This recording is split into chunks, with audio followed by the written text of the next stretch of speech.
Hi అండి, అందరికీ నమస్కారం. Welcome to our SLVC channel. ఈ రోజైతే మా ఇంట్లో తయారు చేసుకున్న పప్పు చుక్కకూర కర్రీ చూపించాలనుకుంటున్నానండి. ఈ కర్రీ అయితే చాలా పుల్లగా కమ్మగా ఉంటుందండి. రైస్లోకి కానీ రోటీల్లోకి కానీ చాలా బాగుంటుంది. ఈజీగా చేసుకోవచ్చు. ఆకుకూరల్లో చాలా పోషకాలు ఎక్కువ ఉంటాయండి. కనీసం ఏ ఆకుకూర అయినా వారానికి 2 సార్లైనా మనం ఇంట్లో వండుకోవాలండి.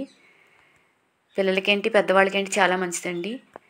నేనైతే ప్రాసెస్ చూపిస్తున్నాను. ముందుగా అయితే చిన్న గిన్నెతో కందిపప్పు తీసుకున్నాను. ఒక మందపాటి గిన్నెలో వేసి శుభ్రంగా 2 సార్లు కడిగి నీళ్లు వార్చిన తర్వాత ఒక గ్లాసు వాటర్ యాడ్ చేశాను.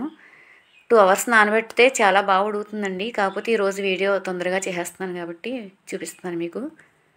దాంట్లో ఉల్లిపాయ పచ్చిమిర్చి వేసి స్టవ్ వెలిగించుకుని మూత పెట్టి పొంగొచ్చేంత వరకు మూత ఉంచుకుని తర్వాత మూత తీసేసుకోవాలండి. తీసాక కొంచెం వాటర్ తక్కువ అయితే కొద్దిగా వాటర్ వేసుకుని ఉడికించుకుంటూ ఉండాలి మెత్తగా పప్పునైతే. పప్పు ఉడికే లోపల మనం ఆకుకూరని కట్ చేసుకుందాం. ముందుగా అయితే నేను దీనికైతే 2 కట్టలు చుక్కకూర తీసుకున్నానండి. రెండింటిని బాగా శుభ్రం చేసుకున్న తర్వాత చిన్న చిన్నగా ముక్కలు కట్ చేసి కొంచెం ఉప్పు నీటిలో వేసి వాష్ చేసి వార్చుకుంటానండి. ఎందుకంటే మీకు వీటిపైన పురుగు మందులు అవి కొడతారు కదండి. ఆకుకూరలని శుభ్రంగా కడుక్కోవాలి.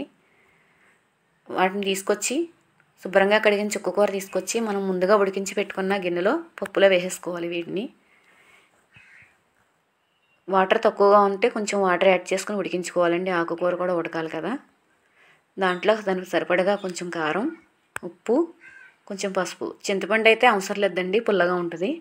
మిగతా ఆకుకూరలకైతే మీకు వేసుకోవాల్సి వస్తుంది కానీ దీనికి అవసరం లేదు.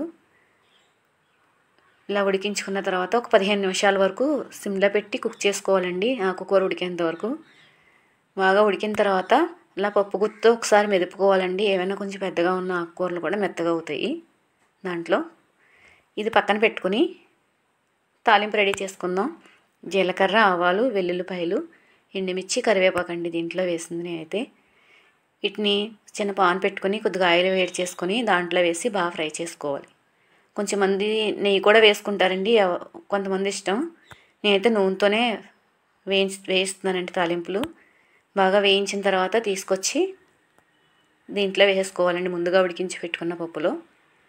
పప్పు చుక్కకూర అయితే రెడీ అయిపోయిందండి. చాలా టేస్టీగా ఉంటుంది పుల్ల పుల్లగా. చూసారు కదండి మా పప్పు చుక్కకూర. థ్యాంక్ యూ అండి.